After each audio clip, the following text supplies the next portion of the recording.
নমস্কার, সুপ্রভাত। আপনারা দেখছেন এডুকেশন অনলাইন। আপনাদের সঙ্গে আমি এই মুহূর্তে শর্মিষ্ঠা রয়েছি। আর এডুকেশন অনলাইন নিয়ে নতুন করে কিছু বলার নেই। প্রতিদিন ঠিক 9:40 মানেই কিন্তু আমরা হাজির হয়ে যাই এডুকেশন অনলাইনে। এডুকেশন অনলাইনে আমরা প্রতিদিন অভিজ্ঞ শিক্ষক শিক্ষিকাদের পাশে পাই। একটা সুন্দর ক্লাস হয়, একটা সুন্দর উপস্থাপনা হয় এবং এমন একটা ক্লাস যে ক্লাসের মধ্য দিয়ে আমরা কিন্তু খুব সুন্দরভাবে আমাদের বিষয়গুলো, প্রতিদিনকার যে পড়াশোনার সাবজেক্টগুলো, তার প্রত্যেকটা চ্যাপ্টার ওয়াইজ আমরা কিন্তু পুঙ্খানুপুঙ্খানু আলোচনা করতে পারি। অবশ্যই স্যার বা শিক্ষক শিক্ষিকারা যারা রয়েছেন, ম্যাডামরা আসেন, তারা কিন্তু তোমাদেরকে সেই গাইডলাইনটা দেন। আর আমরা জানি যে তোমাদের অর্থাৎ যারা ঠিক এই মুহূর্তে টিভির ওপারে বসে রয়েছো, যারা পেন খাতা নিয়ে কিন্তু রেডি রয়েছো, কারণ প্রচুর ফিডব্যাক আমাদের কাছে প্রতিদিন আসে, যারা এই অনুষ্ঠানটা, এই বিশেষ অনুষ্ঠান বলছি না, এই ক্লাসটার জন্য কিন্তু অপেক্ষা করে থাকো। আর সেই অপেক্ষাটা কিন্তু আমরা আজকে যে বিষয়টা নিয়ে আলোচনা করব বলে ঠিক করেছি, তা হলো দ্বাদশ শ্রেণীর দর্শন। আমরা জানি অনেকে লজিক নিতে ভয় পান, কিন্তু যারা দর্শন শাস্ত্র নিয়ে পড়াশোনা শুরু করেছেন, যারা দর্শনকে সাবজেক্ট হিসেবে বেছেছেন, তারা কিন্তু জানেন যে দর্শন নিয়ে পড়ার এবং দর্শন নিয়ে এগোনোর এবং সেখানে প্রচুর মার্কস ক্যারি করার, কিভাবে মার্কস তুলবে সেই জায়গাটা কিন্তু রয়েছে। তার মধ্যে অন্যতম দর্শনে আরও একটা পার্ট, তা হলো লজিক, যুক্তি। এই লজিকে কিন্তু প্রচুর নাম্বার ক্যারি করা যায়। এর পাশাপাশি আরও অনেকগুলো সাবজেক্ট রয়েছে, যেরকম ধরে নাও যে পেপারসগুলো রয়েছে, কী কী প্রশ্নপত্রের ধাঁচ কীরকম হয়, প্রশ্নের মার্কস কীভাবে ক্যারি করব, কত নম্বরের প্রশ্নগুলো আমরা কিভাবে মেনটেন করব, কতটা লিখবো, কতটা লিখবো না, প্রত্যেকটা প্রশ্ন কমন কিংবা আনকমন প্রশ্নের দিকে কতটা আমরা ধ্যান দেবো, এই সব কিছু কিন্তু আজকে আমাদের আলোচনায় থাকছে। আর অবশ্যই কিন্তু আমাদের সঙ্গে যিনি আজকের এই ক্লাসে উপস্থিত রয়েছেন, তিনি রয়েছেন, আমরা দর্শন নিয়ে আলোচনা করব, যাকে স্বাগত জানাবো আমি না, তিনিই বলবেন, অর্থাৎ যেই স্যার রয়েছেন আমাদের সঙ্গে, চিরঞ্জিত ঘোষাল, দ্বাদশ শ্রেণীর দর্শন নিয়ে যিনি আমাদের বোঝাবেন। পুরো 1 ঘন্টা ক্লাস হবে। স্যার, আপনাকে স্বাগত জানাবো আজকে এডুকেশন অনলাইনে। নমস্কার। একেবারে আমাদের হাতে ক্লাস শুরু হয়ে গিয়েছে, আর তোমরা রেডি তো? আমরা কিন্তু শুরু করব আজকের এই ক্লাস। স্যারের কাছে আসবো। স্যার, আমরা কিন্তু শুরুতেই আলোচনা করছিলাম যে যুক্তি, বচন এবং বচনের বিরোধিতা নিয়ে আমরা আলোচনা করব। শুরু করা যাক আজকের ক্লাস। প্রথমে যেটা বলি সেটা হচ্ছে যে ফিলোসফি নিতে অনেকেই ভয় পায়, কারণ তার কারণ হচ্ছে লজিকের একটা পার্ট আছে যেটা যথেষ্ট কঠিন অনেকের কাছে মনে হয়, কিন্তু লজিক পুরো ম্যাথামেটিক্সের মতো। এবং একটা জায়গায় সেটা হচ্ছে যে দর্শনের সঙ্গে বিজ্ঞানের সম্পর্ক কিন্তু বড্ড খুব কাছাকাছি সম্পর্ক। মানে বলা হয় যেখানে বিজ্ঞানের গণ্ডি শেষ হয় সেখান থেকে দর্শনের গণ্ডি শুরু হয়। আমি ডিটেলে একটু যাচ্ছি, তারপরে আমি লজিকে ঢুকছি, কোথা থেকে লজিক এলো সেই পার্টটা বলে তারপরে আমি আলটিমেটলি সেই জায়গাটায় যাচ্ছি। সেটা হচ্ছে, ধরো তোমরা একটা মাঠে দাঁড়িয়ে আছো, একটা বড় মাঠ, সেখানে তোমরা দাঁড়িয়ে আছো, আমি বলি সেটা সব স্টুডেন্টকেই, এবং তোমাদের অন্ধকার পুরো মাঠটা, তোমাদের হাতে একটা টর্চ লাইট আছে, এবং তোমরা ওই টর্চ লাইটটা দিয়ে মাঠটা অতিক্রম করে মাঠটাকে পেরিয়ে যাবে রাত্রেবেলা। তা তুমি টর্চের আলোটা জ্বাললে এবং দেখা গেল যে মাঠের নির্দিষ্ট একটা অংশই আলোকিত হলো, কিন্তু পুরো মাঠটা কিন্তু দেখা যাচ্ছে না। তাহলে যেটুকু দেখা যাচ্ছে সেটুকু হচ্ছে বিজ্ঞান, যেটা প্রমাণিত হয়ে গেছে। আর যেটা দেখা যাচ্ছে না সেটা হচ্ছে কিন্তু সেটা হচ্ছে দর্শন, সেটা ফিলোসফি। এবং ফিলোসফি জন্ম হয়েছিল বেসিক্যালি হচ্ছে মানুষের কৌতূহল থেকে। মানুষ একদম এনশিয়েন্ট পিরিয়ডে যখন মানুষ এপ থেকে মানুষ হয়ে উঠছে আস্তে আস্তে, তখন মানুষ কিন্তু আলটিমেটলি জানতোই না যে প্রত্যেকটা জিনিসের পেছনে কোনো কার্যকরণ সম্পর্ক থাকে। এই কার্যকরণ সম্পর্কগুলো যখন তারা খুঁজে পেত না, তখন তারা তাদের মতো করে একটা ব্যাখ্যা করার চেষ্টা করতো, যেখান থেকে বেসিক্যালি ফিলোসফির জন্ম। মানুষের কৌতূহল থেকে এবং মানুষের বিস্ময় থেকে কিন্তু ফিলোসফির জন্ম হয়েছে, এটা মাথায় রাখবে।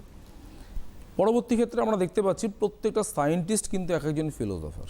সায়েন্স এবং ফিলোসফির সম্পর্কটা বড্ড কাছের, আমি তোমাদের প্রথমেই বলেছিলাম। আমরা দেখতে পাচ্ছি যে ফিলোসফির সাথে সায়েন্সের এই যে সম্পর্কটা বড্ড কাছাকাছি সম্পর্ক, কারণ প্রত্যেকটা সায়েন্টিস্ট একজন ফিলোসফার। কেন ফিলোসফার তারা?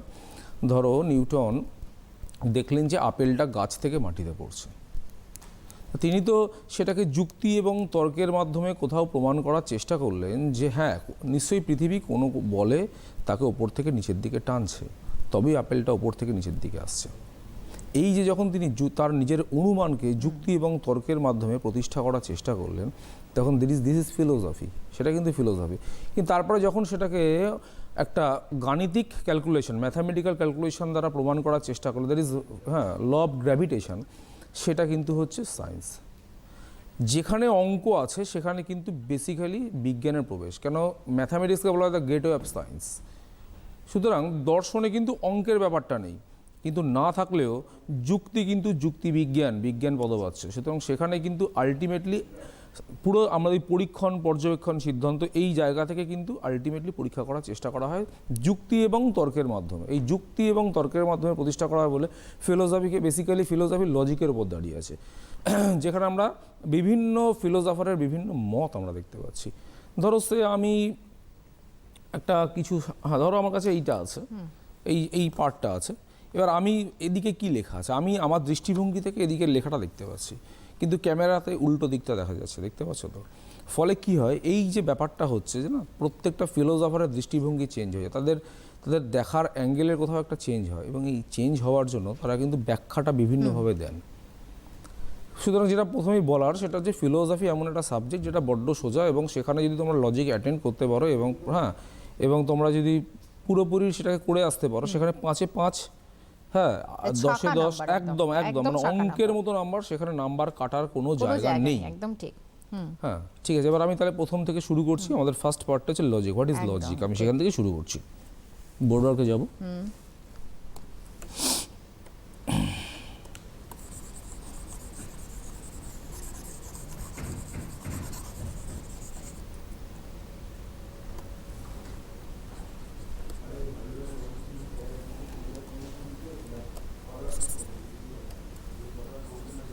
ও মা, কি হচ্ছে?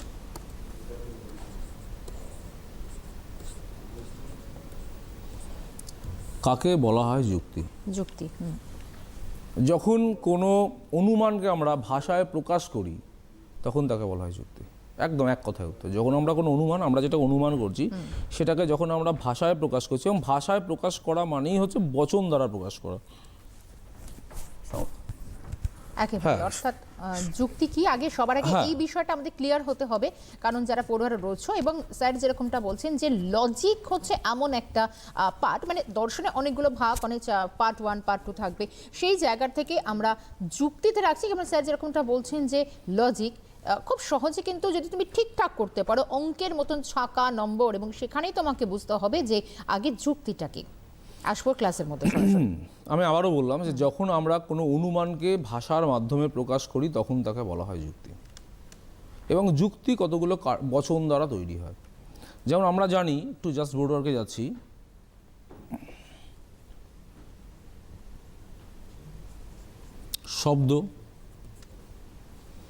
শব্দ দিয়ে তৈরি হয় হচ্ছে বাক্য,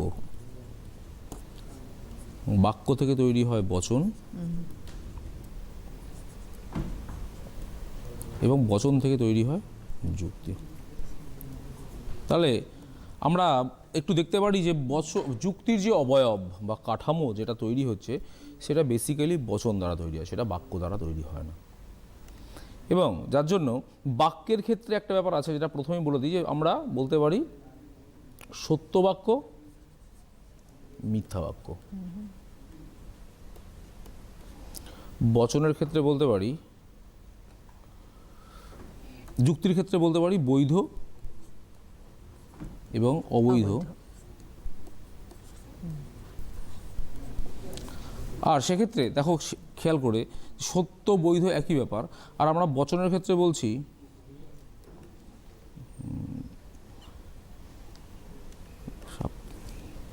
এক্স্যাক্টলি আমার এই মুহূর্তে মাথায় আসছে না, আমি বলছি বচনের ক্ষেত্রে আমরা এটাকে বলছি, যেটা বলছিলাম যে বচন বেসিক্যালি তৈরি হয় হচ্ছে বাক্য থেকে বচন তৈরি হচ্ছে, এবং বচন থেকে তৈরি হচ্ছে যুক্তি, এবং বেসিক্যালি যুক্তির অবয়ব তৈরি হচ্ছে বচন দ্বারা। সত্য মিথ্যা, আমি একটু ভুল বলেছিলাম, বচনের ক্ষেত্রে হচ্ছে সত্য মিথ্যা, আমি ওই জন্য মিস করে গেছিলাম ওই জায়গাটা। আর এখানে হচ্ছে শুদ্ধ অশুদ্ধ, বাক্যে শুদ্ধ অশুদ্ধ।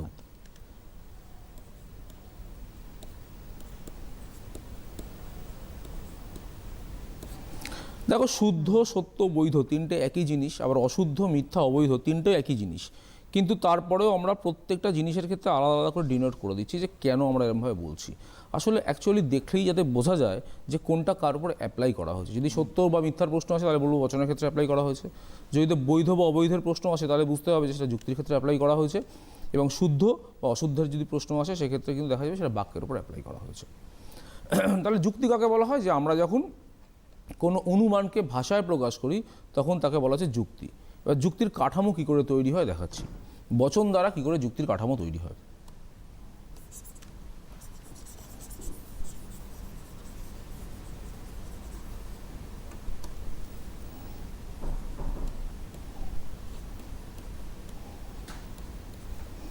ধরো সকল মানুষ হয়, প্রবলেম মরণশীল,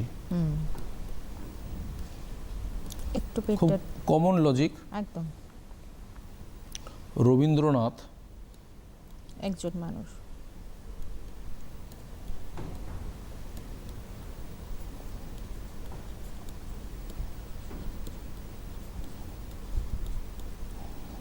অতএব রবীন্দ্রনাথ হয় মরণশীল। একদম।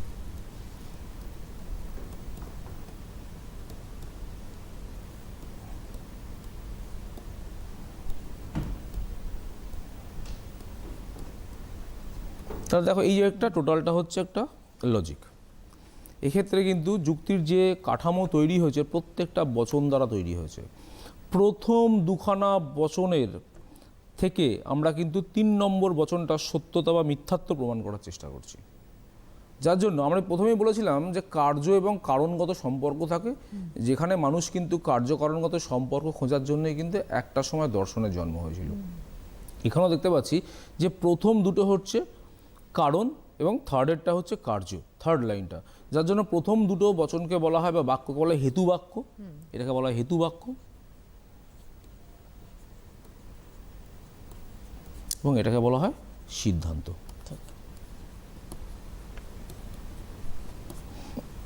তাহলে হেতু বাক্যের সত্যতা বা মিথ্যাত্বের উপর নির্ভর করে কিন্তু আমরা সিদ্ধান্তে উপনীত হই।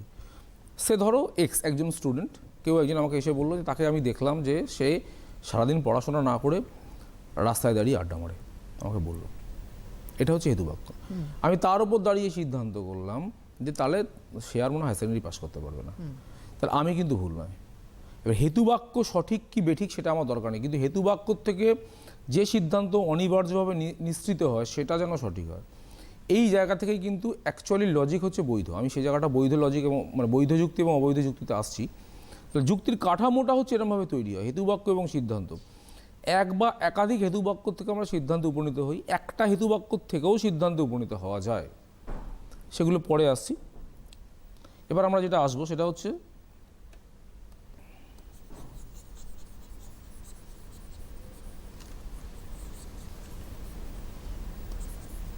এতক্ষণ ছিল যুক্তির কাঠামো সম্বন্ধে আমরা আলোচনা করলাম, যুক্তির শ্রেণী বিভাগ। যুক্তির শ্রেণী বিভাগ।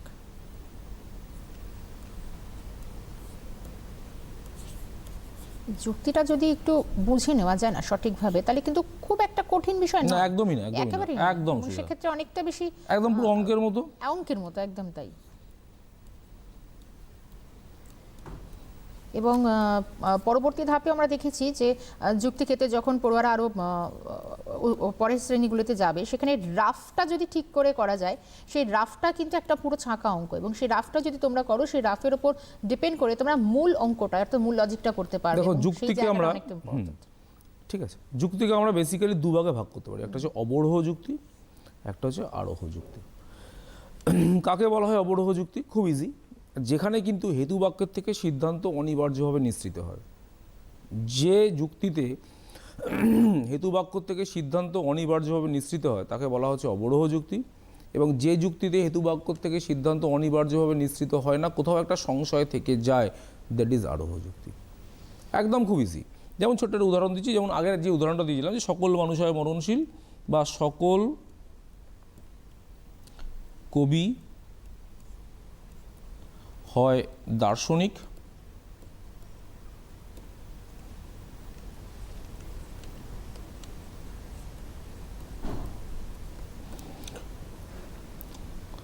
নজরুল হয় কবি, অতএব নজরুল হয় দার্শনিক।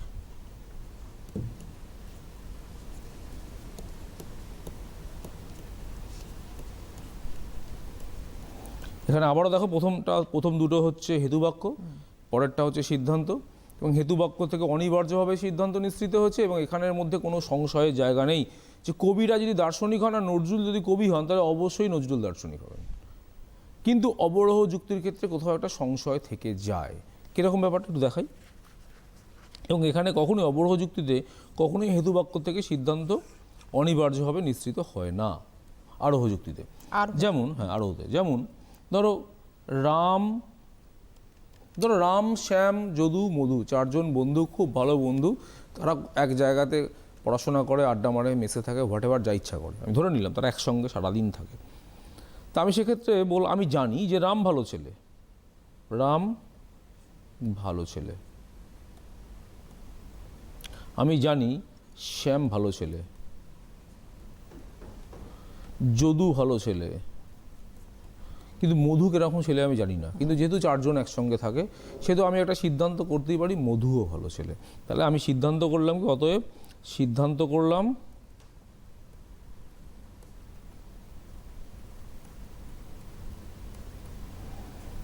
মধু ও ভালো ছেলে। দেখো মধু ভালো ছেলে হতেও পারে, নাও হতে পারে। কখনোই রাম, শ্যাম, যদুর মধ্যে মধুর সিদ্ধান্ত কোথাও লুকিয়ে নেই। এটা হচ্ছে আরও যুক্তি, কারণ এক্ষেত্রে মধু ভালো ছেলে হতেও পারে, নাও হতে পারে। চারজন বন্ধুর মধ্যে একজন অন্যরকম হতেই পারে। মানুষের প্রত্যেকের দৃষ্টিভঙ্গি আলাদা হয়, যেমনভাবে ফিলোসফারদের দৃষ্টিভঙ্গি আলাদা হয়। ফলে এক্ষেত্রে আমরা সিদ্ধান্ত করছি কিন্তু কোথাও একটা সংশয় রয়ে যাচ্ছে।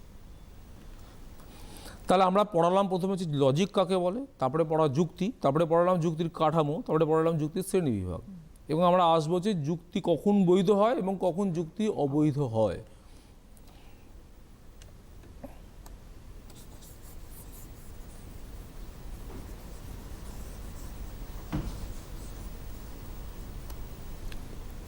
যুক্তির বৈধতা ও অবৈধতা।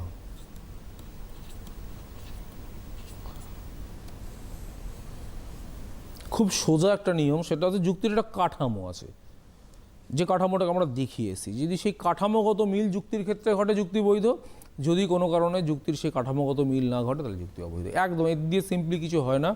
যুক্তির যে কাঠামো সেটা মেনে চললে যুক্তিবিজ্ঞান সম্মত হবে, তাহলে যুক্তি বৈধ হবে। যদি না মেনে চলে সেক্ষেত্রে কিন্তু যুক্তি অবৈধ হবে। সেক্ষেত্রে আমার হেতুবাক্য সঠিক বা হেতুবাক্যের বচনগুলো সত্য কি মিথ্যা সেগুলো খুব একটা বড় কথা নয়। যুক্তির যে কাঠামো সে কাঠামো মেনে চলতে হবে। কাঠামোটাকে আমি লিখে দিচ্ছি, সকল এম হয় পি, এম মানে মিডিয়ান, বি মানে প্রেডিকেট মানে উদ্ভিদেয়, সকল এস হয় এম, অতএব সকল এস হয় পি। এক্ষেত্রে এস ফর সাবজেক্ট,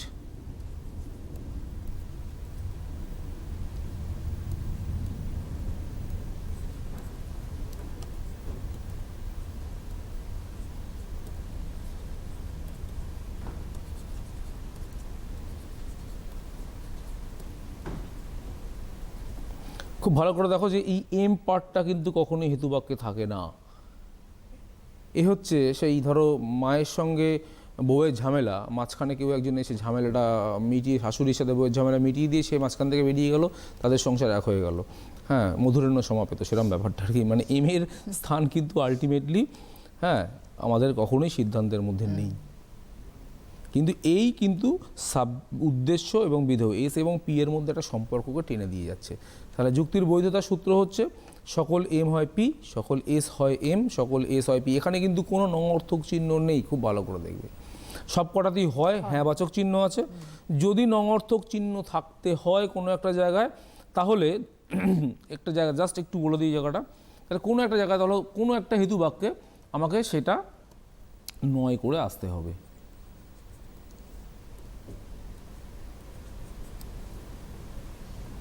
পেনটা প্রবলেম করছে একটু,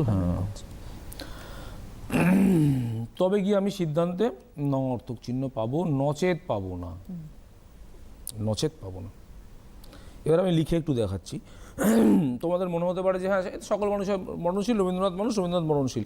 এটার বাইরেও কিছু অদ্ভুত লজিক আছে যেগুলোকে আমরা দেখলে মনে হচ্ছে বচনগত তার সত্যতা নেই, হ্যাঁ বচনগুলো মিথ্যে, কিন্তু বচন থেকে নিয়ে আসা সত্য, না সিদ্ধান্ত নিয়ে আসা সিদ্ধান্ত সত্য, অতএব কিন্তু আমরা বলতে পারি যে যুক্তি বৈধ। কেমন একটা দেখাই।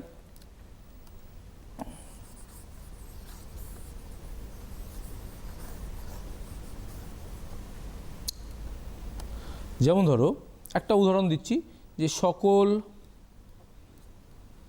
যেটা লিখেছিলাম প্রথমেই একদম, মানুষ হয় মরণশীল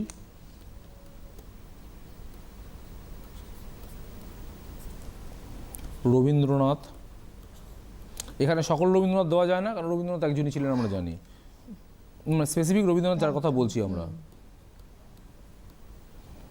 আর এমনি রবীন্দ্রনাথ তো পাড়ায় অনেক খুঁজে পাওয়া যায়।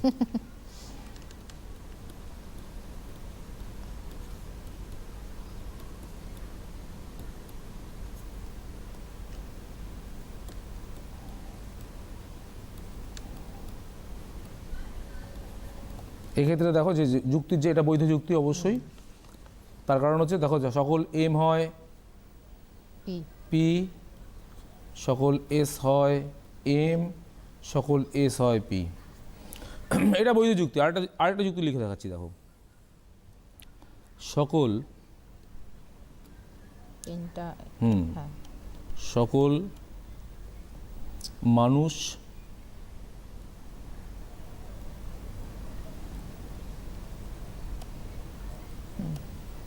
হয় পক্ষী। তুমি প্রথমেই বলতে পারলে মানুষ কি করে পাখি হবে। আমার বচনগত সত্যতা বা মিথ্যার দরকার নেই, আমি আমার আসছি যুক্তিতে। সকল সিংহ হয় মানুষ, অতএব তাহলে মানুষ কেটে গেল, সকল সিংহ হয় পক্ষী। তুমি বলতে পারো এটা তো একদম ভুলভাল কথা বললেন আপনি, এটা তো কোনোদিনও বৈধ হতেই পারে না। একদমই বৈধ বচন, বৈধ যুক্তি। তার কারণ হচ্ছে যুক্তির কাঠামোগত মিল আছে, যুক্তি বিজ্ঞানসম্মত কাঠামোর যে মিল তার সঙ্গে এটা ম্যাচ করে গেছে। এবং আমি তোমাকে প্রথমেই একটা গল্প বললাম যে কেউ এসে বললো যে অমুক এক্স, সে সারাদিন বাড়িতে থাকে না, ঘুরে বেড়ায়, এখানে ওখানে যায়, সাইকেল নিয়ে ঘোরে, পড়াশোনা করে না ইত্যাদি। তার উপর দাঁড়িয়ে আমি সিদ্ধান্ত করলাম যে ও আর উচ্চ মাধ্যমিক পাস করতে পারবে না। যে কথাটা আমায় বলেছিল সে হয়তো আমাকে ভুল বলেছিল, কিন্তু তার উপর দাঁড়িয়ে সিদ্ধান্তটা আমার অবশ্যই ঠিক ছিল। সুতরাং আমার বচনের আকারগত সত্যতা বা মিথ্যাত্বের দরকার নেই, আমি বেসিক্যালি লজিকটাকে দেখছি। সকল এম হয় পি, সকল এস হয় এম, সকল এস হয় পি, কাঠামোগত সত্য, লজিক ঠিক, এখানে যুক্তি বৈধ।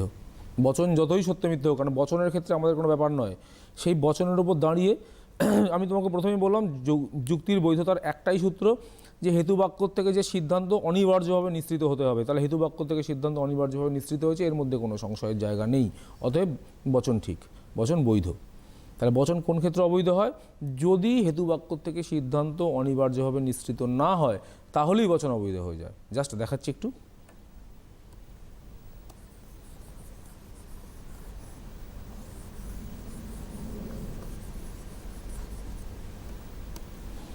ধরো সকল, দেখছি, দার্শনিক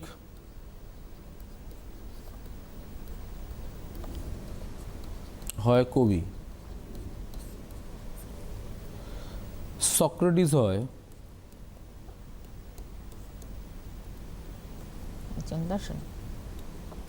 দার্শনিক,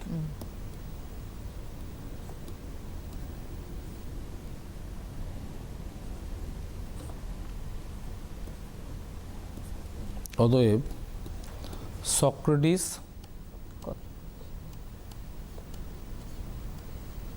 নয় কবি, যুক্তি অবৈধ। কারণ সকল এম হয় পি, সকল এস হয় এম,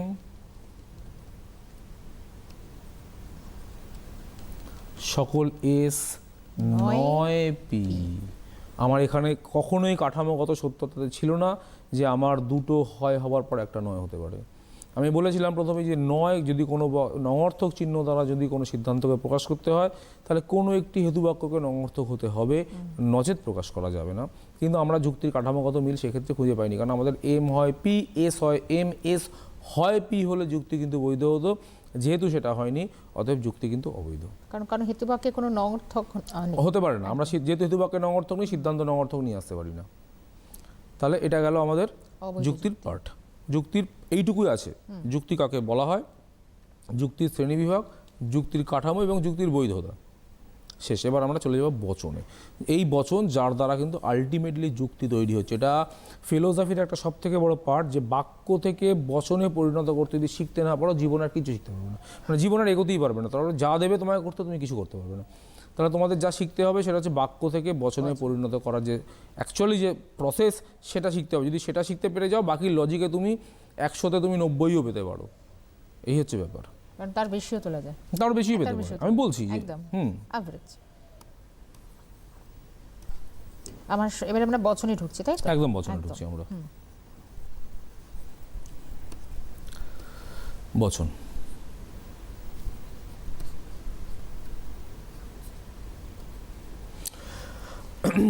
কাকে বলা হয়? বচন, বচন হচ্ছে যুক্তির তর্ক বিজ্ঞানসম্মত রূপ। বচন হচ্ছে যুক্তির তর্ক বিজ্ঞানসম্মত রূপ, যার দ্বারা আমি লজিকটাকে প্রতিষ্ঠা করার চেষ্টা করে যাচ্ছি। সেটা হচ্ছে বচন, এক কথায় উত্তর। এবার আমরা যেটা আসছি যে বচনের শ্রেণীবিভাগ, প্রথমে বলে নিই বচনকে ক ভাগে ভাগ করা যায়। সবার আগে বলি যে পৃথিবীর সমস্ত বচনকে 4 ভাগে ভাগ করা যায়। তার আগে শ্রেণীবিভাগটা বলছি।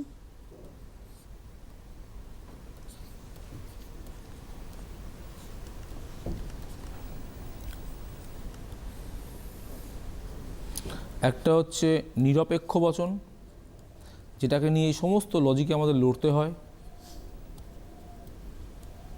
একটা হচ্ছে সাপেক্ষ বচন।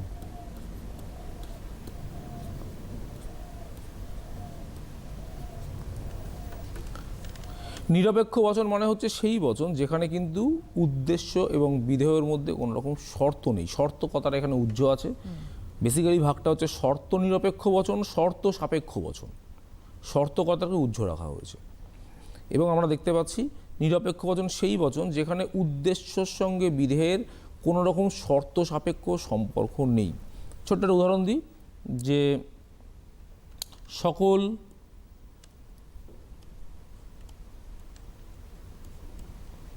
শিশু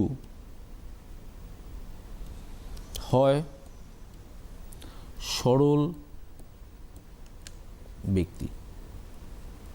দেখো, এক্ষেত্রে শিশুর সঙ্গে তার সরলতার কোনো শর্ত সম্বন্ধে শর্ত সাপেক্ষ সম্পর্ক নেই। এটা হচ্ছে নিরপেক্ষ বচন। আমি আবারও বলছি, নিরপেক্ষ বচন মানে শর্ত নিরপেক্ষ বচন যেখানে উদ্দেশ্যের সঙ্গে বিধেয়ের কোনো রকম শর্ত সাপেক্ষ সম্পর্ক থাকে না।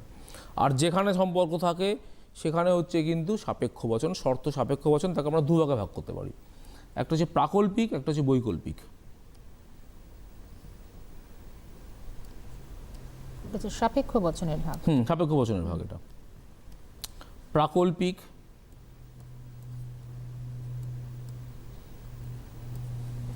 বৈকল্পিক।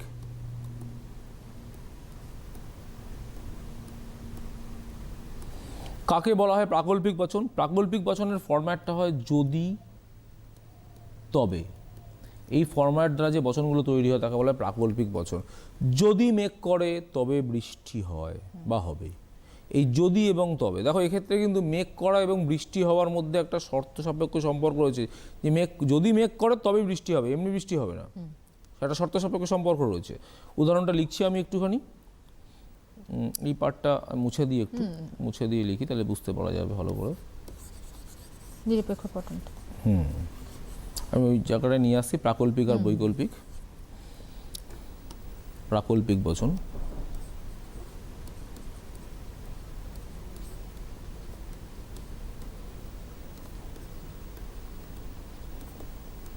এর ফরম্যাট হচ্ছে যদি তবে। যদি মেঘ করে তবে বৃষ্টি হবে। তাহলে মেঘ না করলে বৃষ্টি হবে না। তাহলে সেক্ষেত্রে কিন্তু আমরা একটা কোথাও সম্পর্ক পাচ্ছি মেঘের সঙ্গে বৃষ্টির, উদ্দেশ্যের সঙ্গে বিধেয়র, হ্যাঁ, শর্ত সাপেক্ষ। মেঘ না করলে বৃষ্টি হবে না। আর বৈকল্পিক বচনের ফরম্যাট হচ্ছে হয় অথবা।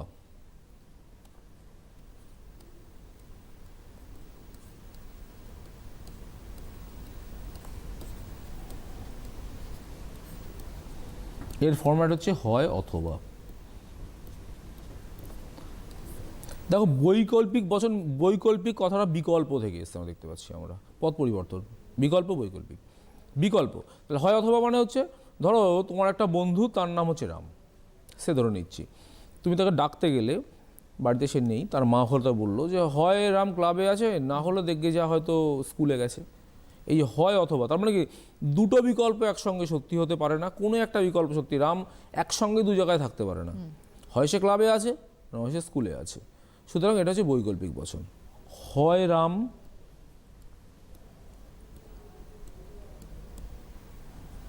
ক্লাবে আছে,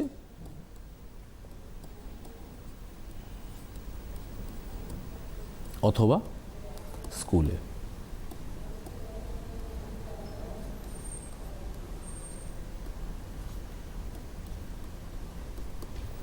এটা হচ্ছে বিকল্প। তাহলে হয় অথবা ফরম্যাটে তৈরি হয়, আর এটা যদি এবং তবে ফরম্যাটে তৈরি হচ্ছে।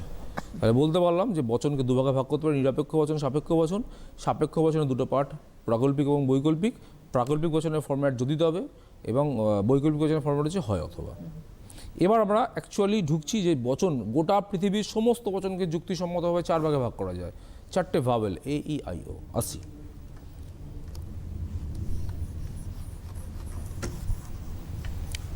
এইখান থেকে একটু ভালো করে নজর রাখার চেষ্টা করো। এই কোর লজিকে ঢুকে পড়া হচ্ছে। সমস্ত পৃথিবীর বচনকে আমরা গুণ এবং পরিমাণ অনুসারে চার ভাগে ভাগ করতে পারি, এ ই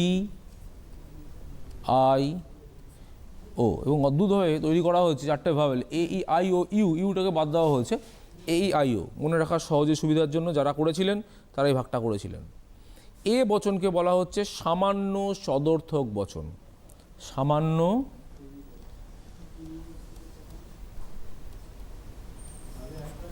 সদর্থক বচন। এ বচনের ফরম্যাট হচ্ছে সকল এস হয় পি।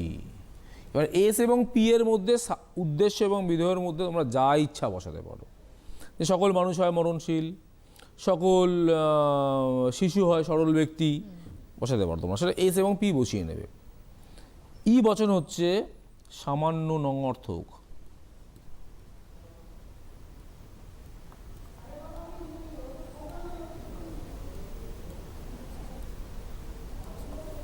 এর ফরম্যাট কোনো এস নয় পি। এ কোনো মানেই সকল, যে কোনো মানুষ নয় অমর, কোনো মানুষ নয় মানে সকল মানুষ মরণশীল। এক্ষেত্রে কিন্তু কোনো মানেই সকল। কেন বলা হচ্ছে সামান্য এবং সদর্থক, এই দুটো কথা কেন ইউজ করা হচ্ছে? যে আমরা উদ্দেশ্যের ক্ষেত্রে তার ব্যক্তার্থ পুরোটাকে গ্রহণ করছি, হয় সকল বা কোনো, কোনো মানেই কিন্তু সকল। এই উদ্দেশ্যের ক্ষেত্রে আমরা অবশ্যই তার পুরো ব্যক্তার্থকে গ্রহণ করছি, পুরোটাকে নিচ্ছি। সকল মানুষ বলছি না, কিছু মানুষ বা কোনো কোনো মানুষ এরকম বলছি না কিছু আমরা, হ্যাঁ, বা শতকরা এতজন মানুষ এরকমভাবে বলছি না আমরা। আমরা সেক্ষেত্রে উদ্দেশ্যের পুরো পার্টটাকে গ্রহণ করছি, এবং উদ্দেশ্য যখন বিধেয়কে স্বীকার করে নিচ্ছে তখন সেটা হচ্ছে সদর্থক বচন বা হ্যাঁবাচক বচন। যখন উদ্দেশ্য বিধেয়কে অস্বীকার করছে তখন সেটা হচ্ছে নাবাচক বচন। এই ব্যক্তার্থ পুরোটা গ্রহণ করা, ঠিক পরের নোটস থেকে আমি আসবো ব্যাপ্যতা, সেখানে বুঝতে পারবে। এগুলো পরপর একদম, সেই এ প্লাস বি হোল স্কয়ারের ফর্মুলা, এ মাইনাস বি হোল স্কয়ারের ফর্মুলা, তারপরে গিয়ে একটা ম্যাথামেটিক্যাল ক্যালকুলেশন দেবে, বা যোগ করলে, বিয়োগ করলে, গুণ করলে, ভাগ করলে, সরল করলে, ব্যাপারটা ঠিক তাই। এরকম পরপর সাজিয়ে সাজিয়ে সাজিয়ে সাজিয়ে গিয়ে আলটিমেট একটা লজিক তৈরি হবে, আলটিমেট। তাহলে যেটা বললাম যে এটা হচ্ছে সামান্য সদর্থক, এটা সামান্য নঙর্থক। আই বচন হচ্ছে বিশেষ সদর্থক, এটা বিশেষ বচন, কারণ এক্ষেত্রে কখনোই উদ্দেশ্য পদের পুরো ব্যক্তার্থ গ্রহণ করা হচ্ছে না, বিশেষ সদর্থক।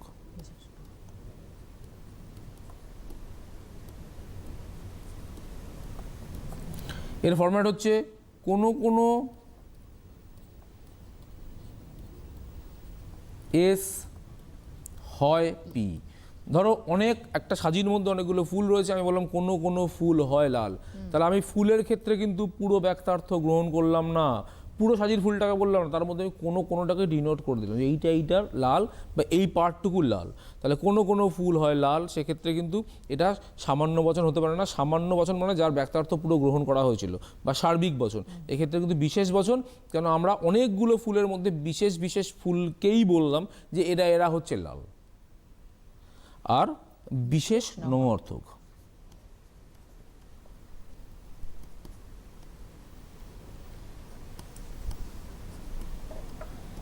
এর ফরম্যাট হচ্ছে কোনো কোনো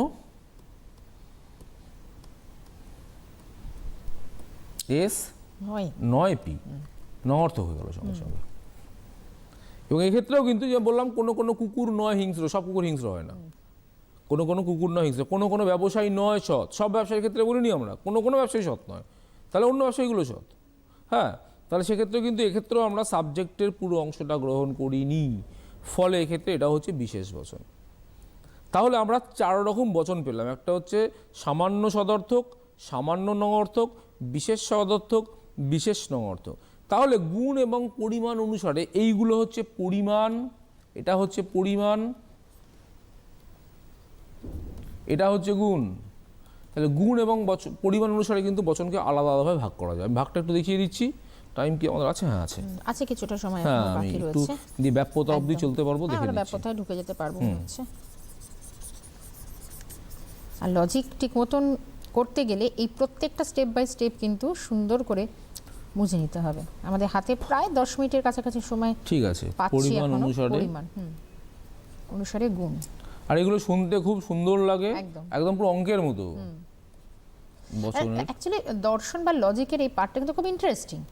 হ্যাঁ একদম তাই, একদম তাই, একদম তাই। মানে আমি দেখেছি, আপনাকে ফ্র্যাঙ্কলি স্পিকিং সেটা বলছি, যে লজিককে টাচ করেনি কিন্তু শুধুমাত্র থিওরি পড়ে গিয়ে 80 পেয়েছে, এরকম স্টুডেন্টও দেখেছি। আবার কেউ কেউ আছে শুধুমাত্র লজিক ফুল মার্কস তারা ক্যারি একদম, করে। একদম। একদম তাই। লজিকটা না অনেকে ভয় পায়, কারণ ওই যে আমরা শুরুতেই বললাম না, লজিকটা হচ্ছে কিছুটা অঙ্কের মতো, কিন্তু সে জায়গায় দাঁড়িয়ে যদি লজিকটা ঠিক মতো করে নেওয়া যায় প্রচুর মার্কস ওঠে। এটা কিন্তু পড়ুয়াদের বারবার আমরা বলছি, তোমরা কিন্তু বিশেষভাবে এখনো নজর রাখো এই সাবজেক্টটার দিকে।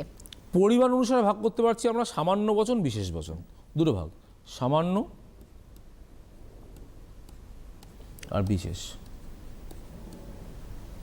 আমি আবার পাশে লিখছি, সমস্ত বচনকে ভাগ করা হয়েছে এ, ই, আই, ও। সামান্য বচনের মধ্যে পড়ছে হচ্ছে এ আর ই, বিশেষ বচনের মধ্যে পড়ছে আই এবং ও। এটা হচ্ছে পরিমাণ অনুসারে বচনের শ্রেণীবিভাগ। এবার যদি গুণ অনুসারে করি, এটা চেঞ্জ হয়ে যাবে জাস্ট, হ্যাঁ জাস্ট হালকা চেঞ্জ। গুণ অনুসারে ভাগ করলে আমরা পাচ্ছি হচ্ছে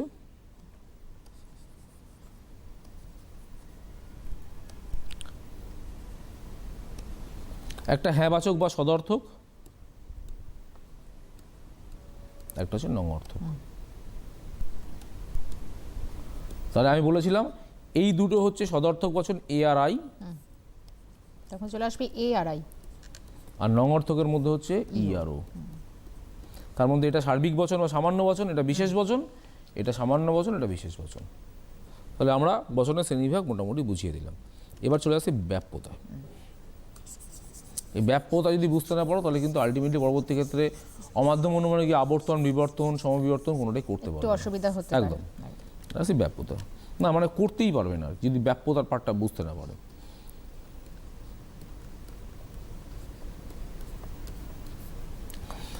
ব্যাপ্যতার ক্ষেত্রে একটা ছোট্ট সূত্র বুঝিয়ে দেবো, খুব সুন্দর মনে রাখার জন্য। সেই যেমন ইতিহাস আছে না, বাবার হলো আবার জ্বর সারিলে ঔষধে, প্রত্যেকটা মুঘল সম্রাটের নাম পরপর জানতে পারা যায়, সেরকম ব্যাপ্যতার ক্ষেত্রে বুঝিয়ে দেবো একটা ছোট্ট সূত্র। তার আগে ব্যাপ্যতাটা একটু বুঝিয়ে নিই। আমি বলছি, আবারও বলছি, এ, ই, আই এবং ও, এটা সামান্য সদর্থক,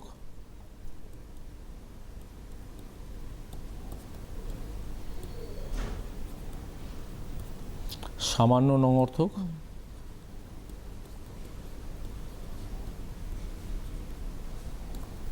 বিশেষ সদর্থক, বিশেষ নঙর্থক। বিশেষ নঙর্থক।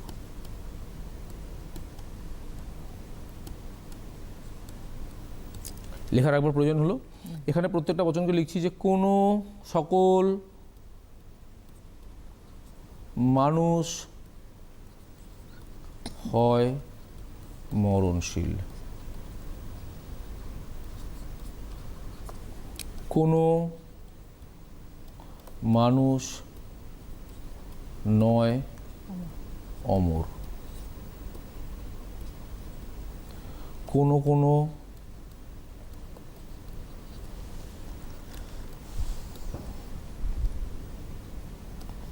ফুল হয় লাল, কোনো কোনো ব্যবসায়ী নয় সৎ। চারটে বছর লিখলাম। ব্যাপ্যতা, প্রথমে যেটা বলেছিলাম, যদি উদ্দেশ্য পুরো ব্যক্তার্থ গ্রহণ করে তাহলে সেক্ষেত্রে হচ্ছে সেই পদটি ব্যাপ্য হবে। খুব ভালো করে, তাহলে এক্ষেত্রে খুব সুন্দর জিনিস দেখো, এই দুটো বচন হচ্ছে সামান্য বচন। এক্ষেত্রে উদ্দেশ্যের পুরো ব্যক্তার্থ গ্রহণ করা হয়েছে, যে সকল মানুষ এবং কোনো মানুষ নয় অমর। তাহলে সকল মানুষ, যে মানুষের ক্ষেত্রে সকল পার্টটাকে গ্রহণ করা হয়েছে, এবং এই দুটো বচন, প্রথম দুখানা বচনের ক্ষেত্রে এ এবং ই এর ক্ষেত্রে যেহেতু পুরো ব্যক্তার্থ গ্রহণ করা হয়, এই জন্য তাকে বলা হয় সার্বিক বা সামান্য বচন। আর যেহেতু এই দুটো বচনের ক্ষেত্রে পুরো ব্যক্তার্থ গ্রহণ করা হয় না উদ্দেশ্যের, এই জন্য একে বলা হয় বিশেষ বচন। তাহলে যদি পুরো ব্যক্তার্থ গ্রহণ করা হয় তাহলে সে পদটি ব্যাপ্য, যদি পুরো গ্রহণ করা না হয় তাহলে সে পদটি অব্যাপ্য। তাহলে আমরা জাস্ট আগে উদ্দেশ্যের ক্ষেত্র দেখি। তাহলে এ বচনের উদ্দেশ্যের ক্ষেত্রে পুরো ব্যক্তার্থ গ্রহণ করা হয়েছে উদ্দেশ্য পদের, তাহলে এই পদটি ব্যাপ্য। তাহলে আমাদের একটু লেখার জায়গা লাগবে, ছোট করে আছে লিখছি আমি, এখানে একটু লিখছি এ বচন, ছোট করে এখানে লিখছি, কারণ আমাদের আগে লেখাটা একটু দরকার লাগবে। হ্যাঁ, আগেরটা না বুঝবে না। এ বচনের ক্ষেত্রে উদ্দেশ্য হচ্ছে ব্যাপ্য, আমি বয়জাফলা লিখবো। আরেকটা জিনিস মাথায় রাখবে, যদি উদ্দেশ্য বিধেয়কে স্বীকার করে, এই ছোট্ট কিওয়ার্ড একটা, উদ্দেশ্য যদি বিধেয়কে স্বীকার করে তাহলে সেই পদ হচ্ছে অব্যাপ্য, যদি উদ্দেশ্য বিধেয়কে অস্বীকার করে তাহলে সেই পদ হচ্ছে ব্যাপ্য। তাহলে এই বচনের ক্ষেত্রে উদ্দেশ্য বিধেয়কে স্বীকার করেছে তাহলে অব্যাপ্য। হ্যাঁ, এইটুকু দিয়ে শেষ করবো। ই বচনের ক্ষেত্রে পুরো ব্যক্তার্থ গ্রহণ করা হয়েছে এবং এটা তাহলে ব্যাপ্য, উদ্দেশ্য বিধেয়কে অস্বীকার করেছে, ব্যাপ্য নয়। আই বচনের ক্ষেত্রে পুরো ব্যক্তার্থ গ্রহণ করা হয়নি, তাহলে উদ্দেশ্য অব্যাপ্য, বিধেয়কে স্বীকার করেছে অতএব অব্যাপ্য। ও বচনের ক্ষেত্রে উদ্দেশ্য পুরো ব্যক্তার্থ গ্রহণ করা হয়নি, ফলে উদ্দেশ্য অব্যাপ্য, উদ্দেশ্য বিধেয়কে অস্বীকার করেছে, ওই জন্য ব্যাপ্য। তাহলে আজকে আমাদের হাতে একদমই সময় কম, হাতে সময়টা ফুরিয়ে এসেছে, আমরা ব্যাপ্যতায় ঢুকে গেছি এবং এই জায়গাটা আর একটু সময় হয়তো আমাদের মিনিট দুয়েক মতন রয়েছে, মিনিট দুয়েক মতো রয়েছে, তাহলে আমরা একটুখানি বাক্য থেকে বচনের ওই পার্টটা চেষ্টা করে একটু হাইলাইট করে দেওয়ার চেষ্টা করি।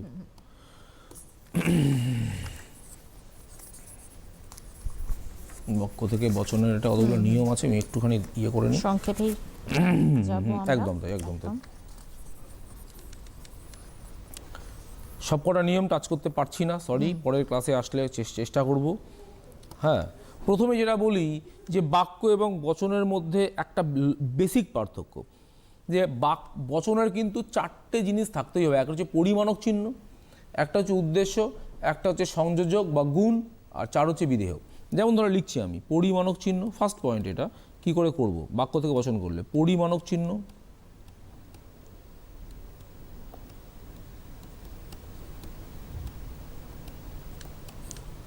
উদ্দেশ্য,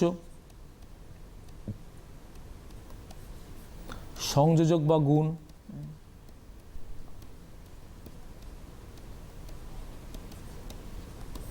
বিধেয়। বাক্য থেকে বচনে পরিণত করলে থাকতেই হবে। ধরো শিশুরা সরল, যে প্রথমে লিখেছিলাম শিশুরা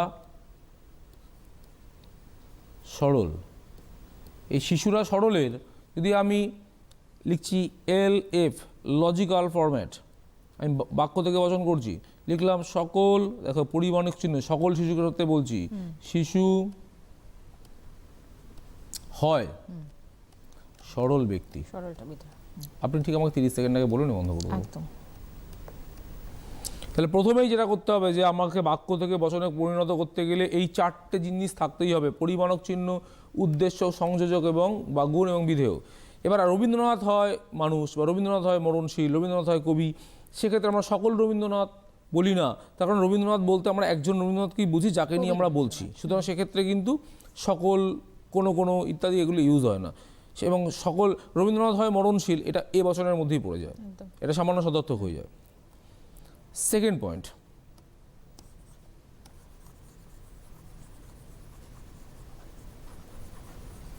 সেকেন্ড পয়েন্ট বলা হচ্ছে, আমাদের হাতের সময় ফুরিয়ে এসেছে। আচ্ছা একদম আচ্ছা, ফুরিয়ে তাহলে এসেছে। আজকে আর আলোচনায় যাচ্ছি না। হ্যাঁ, আমাদের এই পার্টটা একটু ডিউ থেকে গেল এবং অবশ্যই আজকে হাতের সময়টা ফুরিয়ে গেছে, কিন্তু ক্লাসটা খুব সুন্দরভাবে আলোচনা হয়েছে এবং আজকে হাতের সময় ফুরিয়ে গেছে। যে যে জায়গাগুলো আমাদের এখনো ব্যাপকতার অনেকটা জায়গা বুঝতে বাকি রইল, আমরা পরবর্তী ক্লাসে আলোচনা করব। আশা করব তোমরা আমাদের সঙ্গে থাকবে। স্যার, আপনাকে আসার জন্য অনেক ধন্যবাদ একদম, জানাবো নমস্কার। এবং আমরা আশা করব পরবর্তী ক্লাসে কিন্তু ঠিক এর পরের চ্যাপ্টার থেকে আমরা কিন্তু সুন্দরভাবে লজিক নিয়ে আলোচনা করতে পারবো। তবে আজকে এডুকেশন অনলাইন এখানে শেষ করতে হচ্ছে। সকলে খুব ভালো থাকবে আর অবশ্যই মন দিয়ে কিন্তু লজিকটা বোঝার চেষ্টা করবে। আপাতত আজকের মতো ক্লাস এখানে শেষ করছি। সকলে খুব ভালো থাকবে।